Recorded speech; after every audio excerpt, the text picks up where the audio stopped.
నమస్కారం. నా పేరు డాక్టర్ షగుఫ్తా. నేను న్యాచురోపతి డాక్టర్‌ని. సో, మోకాళ్ళ నొప్పులకండి. మోకాళ్ళ నొప్పులొస్తే ఫస్ట్ మనం ఏం చేస్తాం? ఏమైనా ఎక్స్‌రేకెళ్తాం. లేదు అంటే ఎక్స్‌రేలో ఏదైనా ప్రాబ్లమ్ ఉంటే పెయిన్ కిల్లర్స్ ఏసుకుంటాం. లేదంటే మల్టీవిటమిన్ టాబ్లెట్స్ ఏసుకుంటాం.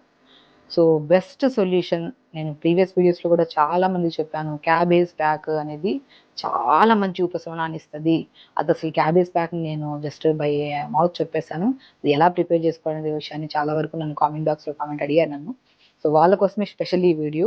ఎవరికైతే సరే ఇప్పుడు యంగ్‌స్టర్స్‌లో కూడా మోకాళ్ళ నొప్పులొస్తున్నాయండి. పెద్దవాళ్ళలో అంటే బోన్ డెన్సిటీ తగ్గడం వల్ల గానీ, అధిక బరువు ఉండటం వల్ల గానీ, ఏజ్ ఫ్యాక్టర్ వల్ల మోకాళ్ళ నొప్పులొస్తున్నాయంటే ఓకే.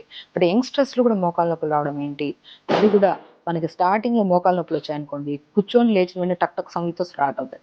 మరేంటంటే ఒకటేసారి విపరీతమైన నొప్పులైతే రావండి. మనం ఏదన్నా నరం కంప్రెస్ అవ్వడం వల్ల, ఏదన్నా నొప్పిదో మోకాళ్ళ వెనక భాగం నొప్పి రావడం గానీ, లేదంటే అటు నడుస్తున్నప్పుడు టక్ టక్ సౌండ్ రావడం గానీ, 2 నిమిషాలు కూర్చొని అలా లేచిన వెంటనే తిమ్మిరి పట్టేస్తా ఉంటది కాలు. బరువుగా అనిపిస్తా ఉంటది. ఇవన్నీ స్టార్టింగ్ సింప్టమ్స్. ఇవన్నీ మనం నెగ్లెక్ట్ చేస్తే క్రానిక్ మోకాళ్ళ నొప్పులొస్తాయి. అప్పుడే ఆ గమ్ పోయిందని, సైనోవియల్ ఫ్లూయిడ్ పోయిందని, బోన్ అరిగిందని చెప్పేసి ఎన్నో కాంప్లికేటెడ్‌గా మనకి ఎక్స్‌రేలో అన్నీ తెలుస్తుంటాయి. ఆ ఎక్స్‌రే గూడా ఎప్పుడెళ్తారు జనాలు? పెద్ద ప్రాబ్లమ్ వచ్చి డాక్టర్ దగ్గరికెళ్ళినప్పుడు ఎక్స్‌రే తీయించుకోమంటే అందులో ఏదో ఒక ప్రాబ్లమ్ కనపడితే అప్పటి వరకెళ్లరు. నేనేమంటానంటే వన్స్ స్టార్టింగ్ స్టేజ్‌లోనే మోకాళ్ళ నొప్పొచ్చినప్పుడు మనం నెగ్లెక్ట్ చేయకుండా ఈ క్యాబేజ్ ప్యాక్‌ని పెట్టుకుంటూ ఒకవేళ అధిక బరువు వల్ల వచ్చిందేమో మోకాళ్ళ నొప్పి అని చెప్పేసి సో, స్పెషల్లీ 70% బరువు రావడానికి మెయిన్ కారణం హార్మోనల్ ఇంబాలెన్స్ 40% అయితే ఒక 60-70% అధిక బరువు ఉండడం వల్ల కూడా మనకు మోకాళ్ళ నొప్పొస్తుంది. సో, అధిక బరువును కంట్రోల్ చేసుకోవాలంటే టైంకి తినాలి. కొద్దిగా స్ట్రెస్‌ఫుల్‌గా తినకుండా టైంకి తింటూ, అది కూడా తింటున్నప్పుడు మైండ్‌ఫుల్‌గా తినాలి. మనం తింటున్నప్పుడు మొబైల్ ఎదురుగా పెట్టుకుంటాం, తింటూ ఉంటాం.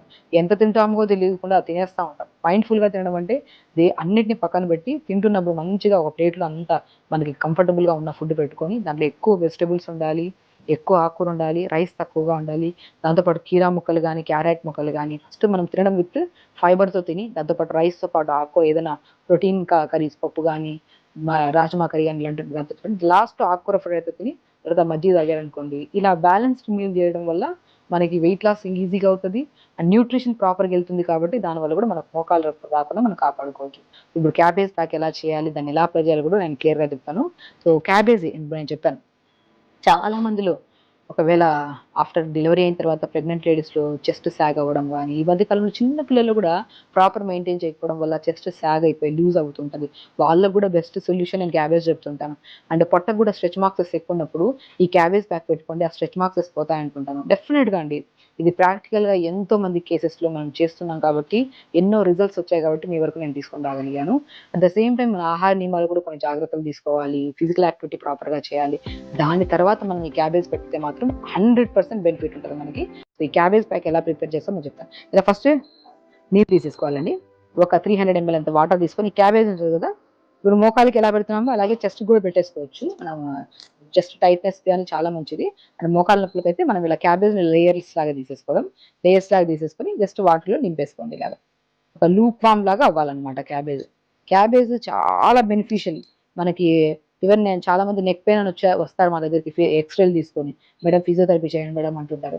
కొంతమంది ఏదైనా విటమిన్స్ ఇంజెక్షన్స్ వేయండి మేడం, లేదంటే ఇంకేదైనా చేయండి మేడం. మాకు మోకాళ్ళ నొప్పులు తగ్గాలని చెప్పి యంగ్‌స్టర్స్ అండ్ పెద్దవాళ్ళు కూడా వస్తుంటారు. సో, మనకి ఫిజియోథెరపీ అంటే మనం వాక్స్ థెరపీ చేస్తాము. టెన్స్ మిషన్స్ పెడతా ఉంటాం. నేను ఫిజియోథెరపీ చేయడానికి ముందు ఫస్ట్ ఫుడ్ విషయంలో మంచిగా సైనోవిల్ ఫ్లూయిడ్ కరిగిపోయింది అంటుంటారు చూడండి. అలాంటప్పుడు నేను పొద్దున్న లేచిన వెంటనే 2, 3 మునక్కాయ ముక్కలు తీసేసుకొని మహాబీర విత్తనాలు అంటారు. బీర విత్తనాలు చాలా ఫేమస్. మోకాళ్ళ నొప్పులు తగ్గడానికి బీర విత్తనాలు వేసేసుకొని గ్లాసుడంతా హాఫ్ స్పూన్, 1 స్పూన్ ఏసుకొని గ్లాస్ నీళ్లలో నానబెట్టి తాగేస్తుంటారు. వాళ్ళకి గ్యాస్ట్రిక్ ప్రాబ్లమ్ వస్తది. అదా కాదు. మునక్కాయ ముక్కలు 3, 4 మునక్కాయ ముక్కలు తీసుకొని మహాబీర విత్తనాలు పావు స్పూన్, పుదీనాకులు 10 ఆకులేసుకొని రాత్రి నానబెట్టి 250 ఎంఎల్ వాటర్‌లో మార్నింగ్ లేచి 2 నిమిషాలు మరిగించుకొని ఫిల్టర్ చేసుకొని తాగండి. అది న్యూట్రిషన్ పరంగా ఫ్లూయిడ్‌ని ఫార్మ్ చేయడానికి అండ్ బోన్ కెపాసిటీని పెంచడానికి కూడా చాలా యూజ్ అవుతది. మునక్కాడలో మంచి కాల్షియం ఉంటది. కాల్షియం డెఫిషియన్సీ గాని, బి కాంప్లెక్స్ డెఫిషియన్సీ వల్ల కూడా వచ్చిన నొప్పుల్ని మునక్కాయ ముక్కలతో మనం కవర్ చేసుకోవచ్చు. ఇలాగా మనం క్యాబేజ్‌ని ఒక 2-3 లేయర్స్ క్యాబేజ్‌ని తీసేసుకొని లేయర్స్ లాగా ఇలా మనం నీళ్ళలో వేసేసుకోవాలి. ఇప్పుడు మనం ఒక ఆయిల్‌ని ప్రిపేర్ చేసుకోవాలి. ఇప్పుడు మనం ఏం చేస్తామంటే ఒక నువ్వుల నూనె గాని నేను తీసుకుంది ఉడుము నూనె. ఉడుం పట్టు అంటారు చూడండి. ఉడుము నూనె చాలా బాగా పనిచేస్తదండి మోకాళ్ళ నొప్పులకి. బ్యాక్ పెయిన్ ఉన్నా, నెక్ పెయిన్ ఉన్నా మీకు ఉడుము నూనె దొరికితే మాత్రం అల్టిమేట్‌గా అప్లై చేసిన వితిన్ హాఫ్ అన్ అవర్‌లో ఇమ్మీడియేట్ పెయిన్ లాగేస్తది. అండ్ మీరు పెయిన్ కిల్లర్ వేసినా కూడా అంత సాటిస్ఫాక్షన్గా ఉండరు, అంత హ్యాపీగా పెయిన్ తగ్గుతుంది. ఉడుము ఆయిల్, ఉడుము నూనె అంత దొరుకుతుంది, అది దొరికితే తెప్పించుకోండి. ఒకవేళ ఉడుము ఆయిల్ అని చాలా మంది అనిమల్ ఆయిల్ కదని వాడరు, న్యాచురల్ ఆయిల్ కావాలనుకుంటారు. అప్పుడు కొద్దిగా ఆముదం నూనె, కొద్దిగా నువ్వుల నూనె, ఈ రెండు. ఇప్పుడు నేను తీసుకుంది ఉడుము నూనె, బట్ కామన్గా ఆముదం నూనె కొద్దిగా తీసుకోండి, దొరకకపోతే ఉడుము నూనె, మన నువ్వుల నూనె కొద్దిగా, రెండు మిక్స్ చేసుకొని ఇలా ప్రిపేర్ చేసుకోవచ్చు. ఆయిల్ ఇంత తీసేసుకోండి, దీంట్లో కొద్దిగా పసుపు వేసుకోండి, చిటికంత పసుపు వేసేసుకోండి. సో దీంట్లోనే కొన్ని మెంతులు వేసుకోండి, ఇలా వేసేసుకొని దీన్ని మంచిగా షేక్ చేసేసుకోండి. సో ఈ ఆయిల్ని దీంట్లో జాజికాయ దొరుకుతుందండి, నా దగ్గర అవైలబుల్గా లేక నేను పెట్టలేదు. జాజికాయ పౌడర్ కూడా అల్టిమేట్ రిజల్ట్ అండి. జాజికాయని ఆయుర్వేదిక్ షాప్స్లో దొరుకుతుంది మీకు, ఆ జాజికాయ తెప్పించుకొని పౌడర్ ఫామ్ చేసుకోండి. ఇప్పుడు ఇందులోనే కొద్దిగా జాజికాయ పౌడర్, ఇప్పుడు పసుపు ఎంత వేసాం దానికంటే డబుల్గా ఒక పావు స్పూన్ అంత పసుపు వేసామనుకోండి, ఇంత ఆయిల్లో జస్ట్ ఒక 10 ml ఆయిల్లో కొద్దిగా మంచిగా కొద్దిగా పసుపు, పావు స్పూన్ అంత పసుపు, పావు స్పూన్ అంత జాజికాయ పౌడర్ అండ్ కొద్ది మెంతులు వేసేసుకొని కలిపేసుకోండి. ఉడుమాయిల్ దొరుకుతుంది, ఉడుమాయిల్ బెస్ట్, లేదు అంటే నువ్వుల నూనె, ఆముదమా అన్న రెండు నూనెలు కలుపుకొని ఇలా చేసుకోండి. ఇందులో ఒక్క ఇంగ్రీడియంట్ వాము పువ్వు, పుదీనా పువ్వు అని దొరుకుతాయి, మీకు ఐడియా ఉందా? వాము పువ్వు, పుదీనా పువ్వు, జాజికాయ, ఈ మూడు ఆయుర్వేదిక్ షాప్స్లో దొరుకుతాయి. ఈ మూడింటిని తెప్పించుకొని ఆ మూడింటితో పాటు ఒక 150 ml ఆయిల్లో వేసేసుకోండి. ఒకసారి ప్రిపేర్ చేసుకుంటే మీకు ఈజీ అయిపోతుంది. 150 ml ఆయిల్లో 2 వాము పువ్వు బిళ్ళలు, మన కర్పూరం లాగా ఉంటాయి అవి, మన పుదీనా పువ్వు రెండు బిళ్ళలు, దాంతోపాటు మన జాజికాయ దంచిన పౌడరు, దాంతోపాటు మెంతులు పావు స్పూను, పసుపు పావు స్పూను, అలా కలిపేసుకున్న ఆయిల్ని ఇప్పుడు క్యాబేజ్ వేడి చేస్తున్నాం కదా, ఇప్పుడు మీకు చెప్తాను ఎలా చేయాలనేది. సో ఇలా గోరువెచ్చగా అయిన క్యాబేజ్ ఉంది కదా, ఈ క్యాబేజ్లో నేను చెప్పాను కదా మీకు ఇంగ్రీడియంట్స్, వాము పువ్వు, పుదీనా పువ్వు, జాజికాయ పౌడర్, పసుపు, మెంతుల్ని ఉడుము నూనెలో కానీ లేదంటే నువ్వుల నూనెలో కానీ మన మన ఆముదం నూనెలో కానీ, నువ్వుల నూనె, ఆముదం నూనె సమపాలన తీసుకొని రెండు కలిపేసుకోండి, చాలా మంచి రిజల్ట్స్ వస్తాయి. దాన్ని ఇలా మనం ప్రిపేర్ చేసుకున్నాం కదండి, ఇలా ప్రిపేర్ చేసిన దాన్ని మనం మంచిగా ఇలాగా క్యాబేజ్ అంతా గోరువెచ్చగా ఉన్న క్యాబేజ్లో ఇలా పెట్టేసుకుంటాం అనమాట.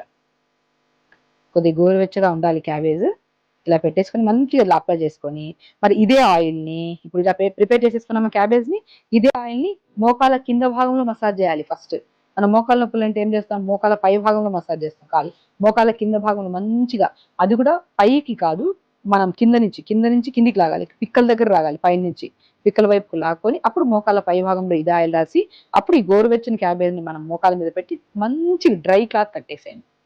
100% చెప్తున్నాను, అల్టిమేట్ రిజల్ట్స్. అండ్ ఎంతో క్రానిక్ పెయిన్స్ని ఫిజియోథెరపీస్కి, పెయిన్స్ కిల్లర్స్కి వెళ్ళి చేయించుకుంటుంటారు, బట్ ఆ సొల్యూషన్ కొద్దిగా టెంపరీ సొల్యూషన్ దొరుకుతుంది. మళ్ళీ ఒక నెల రోజుల తర్వాత మళ్ళీ వస్తూ ఉంటారు, ప్రతిసారి ఫిజియోథెరపీకి వెళ్తుంటారు, పాపం చాలా మంది మనీ వేస్ట్ అవుతుంది మేడం, మాకు అసలు సొల్యూషన్ దొరకలేదు అనుకుంటారు. నా క్లినిక్ ఎవరు వచ్చినా కూడా బెస్ట్ సొల్యూషన్ ఫుడ్ విషయంలో వాళ్ళ శరీర తత్వానికి ఏదైతే సూట్ అవుతుందో ఆ శరీర తత్వానికి సంబంధించిన ఫుడ్ ఇస్తూ, అండ్ ఈ క్యాబేజ్ మాత్రం అల్టిమేట్. గుర్తుపెట్టుకోండి, నువ్వుల నూనె, ఆముదం నూనె రెండు సమపాలంలో తీసుకోండి, లేదు మీకు ఉడుము నూనె దొరికితే ఇంకా బెస్ట్.